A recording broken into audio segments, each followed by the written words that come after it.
कार्यक्रम में श्रोताओं आप सभी का बहुत बहुत स्वागत है। आज इस कार्यक्रम में हमारे मेहमान हैं डॉक्टर विष्णु वाजपेयी। डॉक्टर विष्णु वाजपेयी वरिष्ठ हड्डी रोग विशेषज्ञ हैं और आज आपसे बातचीत का विषय रहेगा गठिया रोग, कारण, लक्षण और उपचार। डॉक्टर विष्णु वाजपेयी कार्यक्रम में बहुत बहुत स्वागत है आपका। बहुत बहुत धन्यवाद सर। डॉक्टर विष्णु वाजपेयी, गठिया बहुत ही सामान्य रोग माना जाता है, आमतौर पर सुनने को मिलता है और ख़ास तौर से बुजुर्गों में ये शिकायत ज़्यादा देखी जाती है। हमारे श्रोताओं को बताएं कि ये गठिया वास्तव में है क्या। सर, सबसे पहले तो आपको मैं ये बताना चाहूँगा कि गठिया, जिसको हिंदी भाषा में, सरल भाषा में लोग कहते हैं आर्थराइटिस। अब आर्थराइटिस शब्द का अपने आप में मतलब यह है कि जोड़ों का सूज जाना, आर्थ प्लस राइटिस, जोड़ों का सूजना। लेकिन हमें ये चीज़ समझनी चाहिए कि आर्थराइटिस सिर्फ एक लक्षण है, एक कंडीशन है। इस कंडीशन के 50 वजह होती हैं, जिसमें से रूमेटॉइड आर्थराइटिस, जिसको हम आमतौर पे गठिया बोल देते हैं, एक है। रूमेटॉइड आर्थराइटिस बहुत सारे जोड़ों का एक साथ सूज जाना है, जो कि उम्र के साथ होने वाले आर्थराइटिस, जिसमें हम कूल्हे या घुटने के घिसाव वाले दर्द को मान के चलते हैं, उससे फर्क है। रूमेटॉइड आर्थराइटिस अपने आप में पूरे शरीर को प्रभावित करता है, ना कि एक सिंगल जोड़ को। दूसरी चीज़, रूमेटॉइड आर्थराइटिस या फिर गठिया सिर्फ हड्डियों के ढांचे का रोग नहीं है, ये हड्डियों के अलावा बाकी शरीर जैसे कि मांसपेशियों और नसों को भी प्रभावित करता है। इसलिए ये एक छोटा सा जो फ़र्क है इन दोनों चीज़ों में, ये आम जनता को थोड़ा समझने की आवश्यकता है। डॉक्टर विष्णु वाजपेयी, अब हम बात करते हैं कि इसके पीछे मुख्य कारण क्या है, क्यों जो हमारे शरीर के जोड़ हैं उसमें सूजन आ जाती है या उसमें गांठ बन जाती है। सर, रूमेटॉइड आर्थराइटिस की अगर हम बात करें तो सबसे बड़ा जो इसमें होने का जो कारण है वो तो पैदाइशी होता है। अगर मुझ में आगे चल के कभी रूमेटॉइड आर्थराइटिस डेवलप कर रहा है तो फिर मैं 99% ये मान के चल सकता हूँ कि ये मुझे मेरे पेरेंट्स से मिला है। हाँ, बेशक इसमें ये हो सकता है कि मेरे माता पिता को खुद कभी रूमेटॉइड आर्थराइटिस ना रहा हो और वो मुझ में आने के बाद निकल के बाहर आया, लेकिन होने का कारण अगर हम बताएं तो ये ज़्यादातर पैदाइशी होता है। इसके अलावा रहन सहन का तरीका, खान पान, या फिर सबसे ज़रूरी आप किस इलाके में रहते हैं, इसका एक बहुत उचित उदाहरण मैं देना चाहूँगा। पहाड़ों में से आना, पहाड़ के हमारे जितने भी भाई बहन हैं, माता पिता लोग हैं, इनमें किसी वजह से, जो वजह खैर आज तक पता नहीं लगी, पहाड़ों में गठिया या फिर रूमेटॉइड आर्थराइटिस का प्रचलन बहुत बहुत ज़्यादा है। क्या महिलाओं में और पुरुषों में भी कुछ खास अंतर है इस रोग का, या समान रूप से देखने को मिलता है? जी सर, बिल्कुल बहुत अंतर है। महिलाओं में बहुत ज़्यादा मेजॉरिटी होती है पुरुषों के मुकाबले। अब बात करते हैं कि खास लक्षण क्या हैं। सर, अगर हम रूमेटॉइड आर्थराइटिस पे प्रकाश डालें तो सबसे ज़रूरी, सबसे पहले बेशक जो इसका नाम बताता है, गठिया, मतलब कि गांठों में दर्द होना। कोहनी, हाथों की उंगलियों की हड्डियाँ, कलाइयाँ, घुटने या फिर रीढ़ की हड्डी, इन सब में दर्द होना कहीं ना कहीं गठिया की तरफ इशारा करता है। लेकिन सबसे ज़रूरी, अब मैं थोड़ा सा किताबी रूप से बात करूँगा, कौन सी गांठों का, तो इसीलिए सबसे ज़रूरी जो कि होना ज़रूरी है मुझे किसी भी मरीज़ को गठिया का मरीज़ बोलने के लिए, उंगली की छोटी हड्डियों की गांठों का प्रभावित होना सबसे ज़्यादा ज़रूरी है। यदि कोई व्यक्ति मेरे पास बहुत सारे जोड़ों का दर्द लेकर आ रहे हैं, लेकिन फिर ये बोल रहे हैं कि मेरी उंगलियों में कोई समस्या नहीं है, तो फिर कहीं ना कहीं मैं उनको गठिया की तरफ इशारा नहीं दे सकता। उंगलियों का प्रभावित होना बहुत ज़रूरी होता है। एक तो ये लक्षण है, क्या बुखार भी आता है? गठिया सिर्फ गांठों का ही नहीं, समस्त शरीर का एक रोग है जिसमें हल्का सा बुखार मरीज को महसूस होना। हालांकि ऐसे टाइम पे जब हम अगर थर्मामीटर से नापने की कोशिश करते हैं तो हो सकता है वो टेम्परेचर रिकॉर्ड ना करे, लेकिन मरीज को अंदर से शरीर गर्म लगना, नसों का तड़कना, मांसपेशियों में दिक्कत होना, मरीज को थकान महसूस होना, आलस आना, काम ना करने का मन करना, ये सब भी कहीं ना कहीं गठिया के लक्षण हैं। क्या सिम्टम्स ओवरलैप करते हैं, एक दूसरे से मिलते हैं किसी अन्य रोग से? यही एक वजह है कि गठिया का प्रॉपर उपचार नहीं हो पाता। गठिया कई बार उंगलियों से ना शुरू होकर रीढ़ की हड्डी से शुरू होता है। इसी वजह से बहुत बार गठिया के किसी मरीज को आमतौर पे जो हम सर्वाइकल या सियाटिका बोल देते हैं, जिसमें रीढ़ की हड्डी के स्तर पे नसों का दबाव होता है, वो मानकर चल देते हैं। कई बार जैसे हमने बात की कि अनेकों जोड़ों में एक साथ दिक्कत होती है, इसी वजह से विटामिन डी की कमी मानकर हम गठिया के मरीजों का इलाज शुरू कर देते हैं, या फिर क्योंकि हमने जैसे बात की कि नसों का दबाव भी होता है, तो इसीलिए नसों की कमजोरी मानकर भी हम कई बार गठिया का इलाज शुरू कर देते हैं। तो यही एक वजह है कि गठिया का प्रॉपर इलाज इसलिए नहीं हो पाता है क्योंकि वो सबसे पहले प्रॉपरली पकड़ा ही नहीं जाता। आमतौर पर किस आयु वर्ग के लोग ज़्यादा प्रभावित होते देखे गए हैं? सर, यूजुअली ये जो प्रभावित होते हैं वो 30 से 60 साल के बीच के महिलाओं में ज़्यादा पाया जाता है।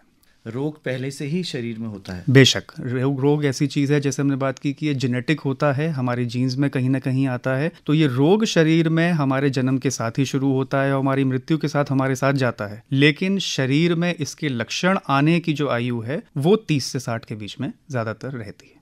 अब जांच की बात करते हैं डॉक्टर वाजपेयी, किस तरह की जांचें आप लोग करवाते हैं? अगर हम किताबों का एक रेफरेंस लें तो गठिया उन चंद रोगों में से है जिसको हम क्लिनिकल मैनिफेस्टेशंस जो होते हैं, जो लक्षण होते हैं, के आधार पर ही डायग्नोज करते हैं। किताब में जो इंटरनेशनल सोसाइटी है रूमेटोलॉजी की, उन्होंने 7 क्राइटेरिया, 7 पॉइंट हमें दिए हैं, जिनमें से एक्सरे और जांचें सिर्फ 2 पॉइंट्स हैं, बाकी सारे 5 के 5 पॉइंट्स क्लिनिकल लक्षण हैं। उसके अलावा कुछ जांचें, तो लोग कहते हैं कि जांचों का क्या महत्व है। जांचों का गठिया के केस में सिर्फ यह महत्व है कि जांचें ये नहीं बताती कि किसी व्यक्ति को गठिया है या नहीं है, बल्कि जांचें ये बताती हैं कि किसी व्यक्ति में आज की तारीख में गठिया कितना बढ़ चढ़कर मरीज के शरीर को प्रभावित कर रहा है। और जांचों की रिपोर्ट किस तरह की आती हैं वो मुझे एज अ डॉक्टर इस चीज़ में मदद करती हैं कि मुझे गठिया का इलाज में कितनी तेज़ दवाइयाँ चलानी है, उसके इलाज में कितना अग्रेसिवली आगे बढ़ के चलना है। अब इलाज की बात करते हैं डॉक्टर साहब, किस तरह से एक मरीज जब स्थापित हो जाता है आपके क्लिनिकल जांचों के आधार पर कि इसको गठिया है, कैसे आप इलाज आरंभ करते हैं? आजकल गठिया को प्रॉपरली कंट्रोल करने के लिए बहुत सारी दवाइयां हैं हमारे पास। हम अलग अलग लक्षणों के हिसाब से भी इलाज कर सकते हैं। बेशक, जैसे हमने बताया, नसों की दिक्कत है, उसके लिए नसों के सप्लीमेंट चलाना। हड्डियों में दिक्कत आती है तो उसके लिए हड्डियों की सप्लीमेंट और कुछ कुछ एक्सरसाइजेज करना। एक मूल रूप से बात समझते हैं, गठिया उन जोड़ों को ज़्यादा प्रभावित करता है जो जोड़ ज़्यादा प्रयोग में नहीं लाए जाते। अगर हम गठिया से प्रभावित उंगलियों को रोज़मर्रा में एक्सरसाइज करेंगे, उनसे मेहनत लेंगे, उनसे काम करवाएंगे, उन जोड़ों का लुब्रिकेशन बेहतर होगा और गठिया अंदरूनी रूप से उन जोड़ों को कम प्रभावित कर पाएगा। अगर हम दवाइयों की बात करें तो ऐसी दवाइयां हैं जो कि सीधे जाकर गठिया पर चोट करती हैं। हाँ, ये भी ज़रूर जानना चाहूँगा कि ये दवाइयां कई महीनों तक चलती हैं। वक्त के साथ धीरे धीरे दवाइयां कम होती चली जाती हैं, लेकिन फिर गठिया कोई ऐसी चीज़ नहीं है जो कि हम दवाइयों से शरीर में से पूरी तरह ख़त्म कर सकते हैं। हाँ, लेकिन बेशक गठिया की वजह से जो लक्षण आ रहे हैं उनको हम पूरी तरह दवाइयों के माध्यम से कंट्रोल कर सकते हैं। तो लक्षणों का नियंत्रण इसका मुख्य ध्येय रहता है आपके इलाज का, और बहुत ही स्पेसिफिक ट्रीटमेंट है जैसे आपने बताया। इसमें किस तरह की अपेक्षा आप करते हैं, क्योंकि ये ट्रीटमेंट जब लंबा चलता है तो मरीज इसमें काफ़ी उकता जाता है और उसका धैर्य जवाब दे जाता है? जी, इसमें सबसे बड़ी चीज़ है कि सबसे पहले बीमारी को, मरीज को समझाना। मेरा काम सिर्फ एक दवाई लिखने वाले व्यक्ति के बजाय एक काउंसलर का भी काम रहता है कि पहले मैं बीमारी का पूरा एक एक्सप्लेनेशन मरीज़ को अपनी क्लिनिक में दूं कि ये बीमारी कैसे पैदा हुई। ये कोई ऐसी चीज़ नहीं है जो किसी और से छुआछूत से या किसी सांस के माध्यम से मरीज़ में आ गई। ये चीज़ वो लेकर आए थे, लेकर जाएंगे और इस दौरान इस बीमारी को दवाइयों से कंट्रोल करेंगे। इस कंट्रोल को स्थापित करने में मरीज को बेहद संयम से काम लेना होगा। अपने इलाज को कोशिश करना होगा कि एक ही डॉक्टर से चलवाएं, जिससे कि रेगुलर फॉलोअप होता रहे। उन डॉक्टर को पता चलता रहे कि शुरुआत से लेकर अंत तक मरीज के हालत में कितना सुधार हो रहा है, जिससे वो दवाइयों की डोज, दवाइयों का नंबर उसके हिसाब से ऊपर नीचे कर सकें। लेकिन मरीज को एज अ डॉक्टर अपने कॉन्फिडेंस में लेना, उनका विश्वास अर्जित करना बहुत ज़रूरी है। इलाज कई महीनों तक, कई पेशेंट्स में कई सालों तक चलता है। एक बार गठिया दवाइयों के माध्यम से कंट्रोल हो भी जाए, उसके बाद भी मौसम की वजह से, खान पान की वजह से, शरीर में हुई किसी और बीमारी की वजह से बीच बीच में गठिया थोड़ा सा उफान भी मारता है, जिस वक्त थोड़ी सी एक्स्ट्रा दवाइयाँ चलाकर उसको कंट्रोल किया जाता है।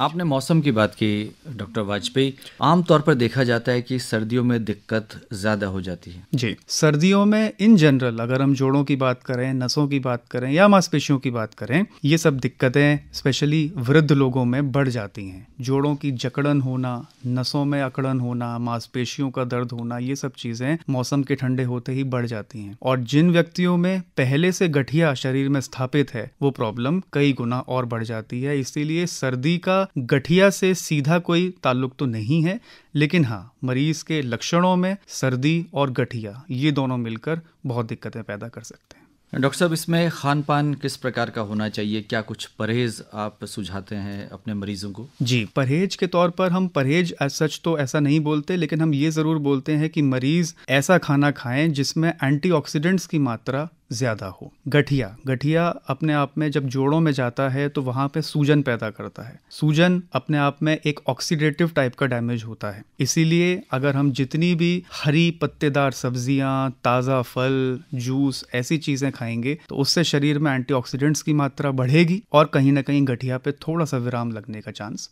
बढ़ेगा। डॉक्टर वाजपेयी, हम लगातार ऐसे विज्ञापन देख रहे होते हैं जिसमें चमत्कारी ढंग से इस रोग के निवारण की बात कही जाती है। कई इस तरह के ऑइंटमेंट्स, तेल, लोशंस, इसकी बात की जाती है। तो क्या उन पर भरोसा किया जा सकता है? बिल्कुल ठीक कहा सर आपने। वो जादुई दवाइयाँ, और उस जादुई दवाइयों में सबसे पहले मैं नाम लूँगा उस जादुई नीली गोली का, जो बहुत मरीज लेकर आते हैं लोकल वैद्यों से, नीम हकीमों से, पहलवानों से। वो जादुई नीली गोली जो कि 4 दिन की खुराक के बाद एक तरह से उनके गठिया को जड़ से समाप्त कर देती है। बहुत अच्छा फायदा मिलता है, मरीज का अपने दर्द से, अपनी पीड़ा से पूरी तरह निवारण हो जाता है। मरीज कहीं ना कहीं उस जादुई नीली गोली को या फिर उन तरह के लोशंस को एक शॉर्टकट मानकर जब दर्द हुआ एक गोली का सेवन करते हैं और पूरी तरह अपने दर्द से निजात पा जाते हैं। लेकिन साल, 1.5 साल, 2 साल ये गोली लेने के बाद कहीं ना कहीं उनका दर्द अब उस गोली से निवारण नहीं होता है, प्लस अंदर ही अंदर उनके जोड़ खराब होने लगते हैं। तब जाकर वो किसी एलोपैथिक डॉक्टर की मदद लेते हैं और तब उनको पता पड़ता है कि वो जादुई नीली गोली एक स्टेरॉइड थी।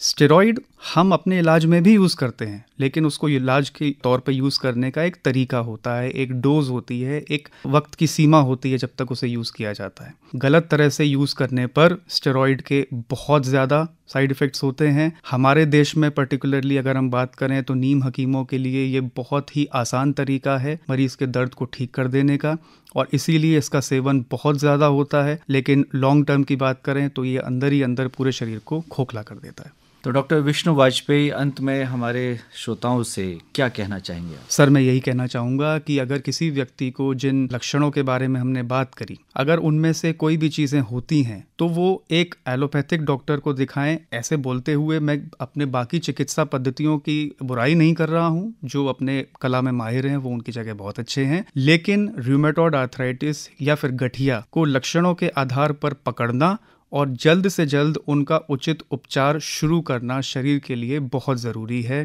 कहीं ना कहीं अगर हम लक्षणों का अलग से इलाज करते रहेंगे और गठिया को मूल रूप से नहीं भांपेंगे तो गठिया अंदर ही अंदर वक्त के साथ पूरे शरीर को खा जाता है। तो डॉक्टर विष्णु वाजपेयी, आज आप इस कार्यक्रम में आए और आपने बहुत ही महत्वपूर्ण जानकारी हमारे श्रोताओं के साथ साझा की। गठिया रोग के क्या लक्षण हैं, क्या कारण है और इसका उपचार किस तरह किया जा सकता है। आपका बहुत बहुत आभार, धन्यवाद। बहुत बहुत शुक्रिया सर।